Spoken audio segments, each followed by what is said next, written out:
Air hostess અને આંગણવાડીની બેનમાં ફરક શું? એર હોસ્ટેસ પણ શું કરે? ચા આપે, પાણી આપે, એ જ કરે ને. તમે રૂમાલ માગો તો રૂમાલ આપે. આંગણવાડીની બેન પણ પેલા નાના નાના ભૂલકાઓને ચોકલેટ આપે, પાણી આપે, જે જોઈએ આપે.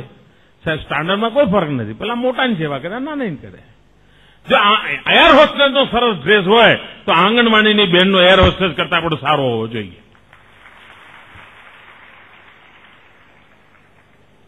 મિત્રો, પણ મને વિચાર એમાંથી આવ્યો હતો કે એક આંગણવાડીની બેન, આંગણવાડીમાં કામ કરનાર બહેનો કોઈ માલતીજાર પરિવારની દીકરીઓ નથી હોતી. જયારે શાળે જવાનું હશે ને ત્યારે રડશે નહીં.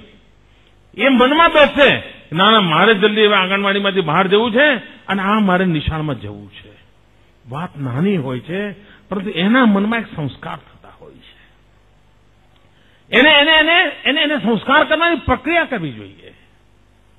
મેં એવા આંગણવાડીની બહેનો જોઈ છે. મને યાદ છે, હું કન્યા કેળવણીના કાર્યક્રમ માટે દાહોદ જિલ્લામાં ગયેલો. તો નાના નાના ભૂલકાઓને મેં ઉભા રાખેલા. શેના માટે? તો આ જે મોટા બાળકો શાળામાં દાખલ થયા હતા, એ દફતર લેવા આવતા હતા, તેને લાઈનમાં મોકલવાનું કામ એનાથી નાના ટાબરિયા કરતા હતા. 2 ટાબરિયા પકડીને ચલ તારો વારો, ચલ તારો, એને પકડાઈ દીધેલું, બીજા જવા જ દે. પણ એ બાળકને એમણે જે સંસ્કાર કર્યા હતા, એમનો જે વિશ્વાસ પેદા થયો હતો, અને બિલકુલ આમ પોલીસવાળાની જેમ ઉભા રહી ગયા હતા 2 બાળકો. એકને પકડીને આમ જવા દે, ચલ તારો આવી ગયો વારો, ચલ તારો આવી ગયો વારો. એક બાળક રડતું હતું, આ નાનું ટાબરિયું એના કરતા 2 વર્ષ મોટા બાળકને સમજાવતું, એ રડીશ નહીં, તને ચોકલેટ આપવાને, તું રડીશ નહીં. સાહેબ, એનો અર્થ એ થયો કે એનો વિકાસ કેટલો ઝડપી થાય.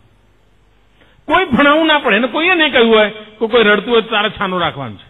પણ એ નાનું ટાબરિયું આંગણવાડીનું પ્રાથમિક શાળામાં દાખલ થનાર બાળકને રડતું હતું તો છાનું રાખવા માટે મહેનત કરતું હતું. આનો અર્થ એ થયો કે દરેકમાં ઈશ્વરે એટલી બધી શક્તિ આપેલી છે. ઈશ્વરે મનુષ્યને મૂળભૂત ગુણ જે આપ્યો છે, એ જ્યાં છે ત્યાંથી ઉપર ઉઠવાનો ગુણ આપ્યો છે. આ જ્યાં છે ત્યાંથી આગળ વધવાનો ગુણ ઈશ્વરે આપેલો છે, દરેકને આપેલો છે. આપણું કામ છે આંગળી પકડીને સાચા રસ્તે લઈ જવાનો, સહી સમય પર લઈ જવાનો. સમય વીતે નહીં. અને આ જો આપણે કામ કરીએ તો ચોક્કસ પરિણામ મળે. આપણે કુપોષણમાંથી મુક્તિ માટે પોષક આહાર વધુને વધુ સહેલાઈથી કેમ વાપરી શકાય, ટેસ્ટી કેમ બની શકે, બધા જ પ્રકારના શરીરને જરૂરી તત્વો કેમ આવે, એનું લગાતાર સંશોધન કરતા રહ્યા છે. લગાતાર એમાં ઇમ્પ્રુવમેન્ટ કરતા રહ્યા છે.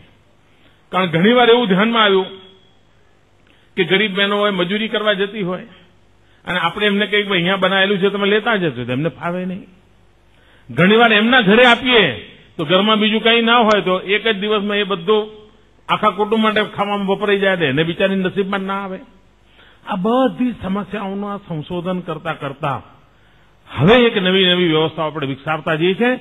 અને હવે આ પ્રીમિક્સની વ્યવસ્થા આપી છે. આમ તો ઘણા સુખી ઘરોમાં ઢોસા ખાવા હોય તો બજારમાંથી પ્રીમિક્સ લઈ આવે અને હલાવીને બનાવી દે. ખમણ બનાવવા હોય તો પ્રીમિક્સ લઈ આવે બનાવી દે.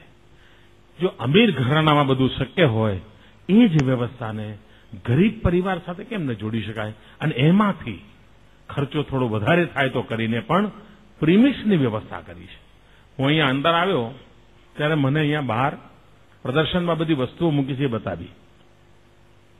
આમ હું સ્વભાવે ભોજનપટુ માણસ નથી. બહુ ખાવાના શોખ હોય ને જાત જાતના ટેસ્ટ કરવાનો શોખ, એ મારી મૂળતઃ પ્રકૃતિ નથી. પણ બહાર મેં જોયું કે આ પ્રીમિક્સમાંથી નહીં હોય તો 70 વેરાયટીઓ બનાવેલી મૂકી ત્યાં. એટલે ટીવી વાળાને મારી વિનંતી છે, એનું બતાવજો ને ભાઈ, લોકોને ખબર પડે. ભાઈ, મારે લોકોનું ભલું કરવું જ ભાઈ. એટલી બધી વેરાયટી જ બનાવી છે એમણે. આ જે ચીજો આ જુદા જુદા તત્વોથી બનાવેલી છે એની છે. અને હું ઈચ્છું જે બહેનો આજે આવી છે એ પણ જાય, અને જે લાઈવ ટેલિકાસ્ટ કરી રહ્યા છે એ પણ, એ બધી પ્રીમિક્સ કરેલીમાંથી જે બનાવેલી વેરાયટી છે, લોકોને ખબર પડશે કે આમાંથી આટલું બધું બની શકે છે. અને મનુષ્યનો સ્વભાવ છે વિવિધતા જોઈએ ને. એક જ ચીજને જુદી જુદી રીતે બનાવો તો એને ગમતું હોય છે. ભલે ઘઉં વાપર્યા હોય પણ કોઈક વાર એને રોટલી જોઈએ, કોઈ વાર એને ફુલકી જોઈએ, કોઈ વાર એને પરોઠા જોઈએ, કોઈ વાર એને નાન જોઈએ. એક જ ચીજમાંથી વેરાયટી જેને જોઈતી હોય છે. આપણે પણ એને પ્રચારિત કરીએ. અને હું તો અમારા ઈટીવી વાળાને કહેવા માંગુ છું, એ લોકો એક બપોરે કે રસોઈનો સરસ ટીવી પર કાર્યક્રમ બતાવે છે. એક અઠવાડિયું તમે આ આંગણવાડીના ભૂલકાઓના પ્રીમિક્સમાંથી કેવી કેવી નવી રસોઈઓ બનાવી શકાય એનું કાર્યક્રમો કરો. જરૂર અમારી આંગણવાડીની બહેનો જોશે અને બનાવશે.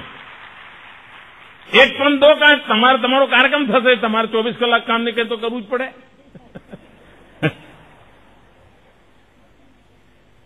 અને બપોરનો સમય હશે, તમારી બહેનો એ કાર્યક્રમ જ જોશે. આપણે બધા સહિયારો પ્રયાસ કરીએ તો જરૂર આ સમસ્યામાંથી બહાર આવી શકાય અને જરૂર આપણે સારા પરિણામ લાવી શકીએ. આપણા કમનસીબે સદનસીબે આપણે શાકાહારી લોકો છીએ. શાકાહારી પણ તંદુરસ્ત હોઈ શકે ભાઈ. હાથી ક્યાં માંસ મટન ખાય છે? હાથી શાકાહારી છે તો પણ સૌથી વધારે તંદુરસ્ત હોય છે. પણ હાથીને ખબર છે શું ખવાય ને શું ન ખવાય. એ શું ખવાય ને શું ન ખવાય એની જો ખબર પડી જાય તો જરૂર તંદુરસ્તી આપણે પણ પ્રાપ્ત કરી શકીએ છીએ. અને તંદુરસ્ત ગુજરાત માટેનું અભિયાન છે. પ્રીમિક્સ કરેલા પેકેટ લાંબો સમય ટકી શકે છે. હવે એમણે જે સુખડી બનાવી છે, આ સુખડી મને જયારે એની બનાવેલી ચીજો લઈને આવ્યા ત્યારે અમારા અધિકારીઓનો આગ્રહ હતો હું ખાઉં. અને મારી વીકનેસ છે સુખડી. કારણ સામાન્ય પરિવારમાં જન્મ્યો છું, મોટામાં મોટી મીઠાઈ કઈ સુખડી. ગરીબ પરિવારને સુખડી ખાવ એટલે આમ બહુ મોટી મીઠાઈ. પણ મેં મારી જાતને રોકી, કારણ મેં નક્કી કર્યું છે આવી કોઈ સરકારી ચીજમાંથી આપણે કાંઈ ખાવું જ નહીં ભાઈ. નહીં તો બીજા ચોખ્ઠું આવે કે સાહેબ કે ખાતો નથી, ખાવા દેતો નથી, સુખડી ખાતી હતી.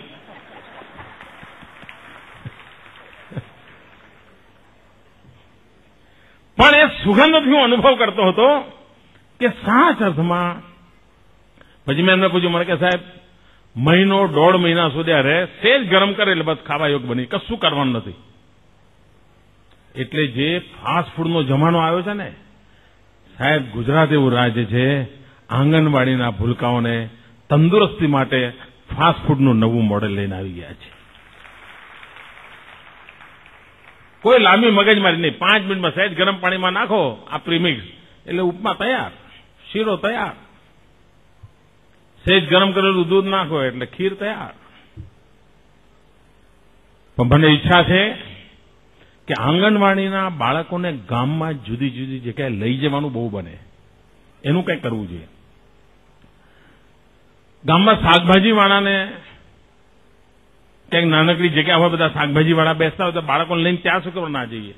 અને ત્યાં બાળકોને કહે ચાલ બે એમ જ શોધી આપ, દૂધી કોને કહેવાય, કારેલા કોને કહેવાય, શું ફાયદો થાય. તમે જોજો આ નાના નાના ટાબરિયા તમને સમજ ભણાવવા માંડશે.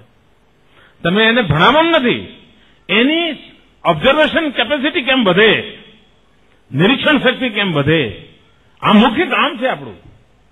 પણ એના માટેના પ્રયોગો આ છે. આપણે રમકડું લઈને ના બતાવીએ એ ના ચાલે. શાકભાજી વેચાતી હોય ત્યાં લઈ જાઓ ને ભાઈ એક દિવસ આંગણવાડીના બાળકોને અને બતાવો, ટોપલીમાં બતાવો. એને કહો ચાલ ભાઈ કારેલું શોધી કાઢશે. મેથી, કોથમીર ચાલ બે જુદા કરી આપ, શોધી આપશે તમને. આ બાળકોને પોતાની રીતે કંઈ એક્ટ કરવા દો, એને અવસર આપો. એના કારણે એની ચીજોને પકડવાની એટલી બધી તાકાત આવશે, એનો તમે લાભ જોશો.